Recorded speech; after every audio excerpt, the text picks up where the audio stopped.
تاني لغة معانا النهاردة تبادل الهدايا، وهنتكلم فيها عن ريم والكارت الصغير. ريم كانت مخطوبة لشخص بيجيب لها هدايا غالية جدا وحاجات كده براندات، ولكن ريم كانت شايفة ان الموضوع ده يعني حاجات عامة مش نابعة من احساس داخلي جواه.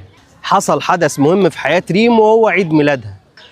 جاب لها كارت صغير كده شكله حلو ولونه اصفر، وكتب لها: انا بحب صوتك وانت بتضحكي، بحبك كمان وانت بتخافي عليا من غير حتى ما تقولي. في الوقت ده طبعا ريم عيطت وحست الكلام بجد، وقالت لخطيبها: دي فعلا اغلى هدية جبتها لي في حياتي.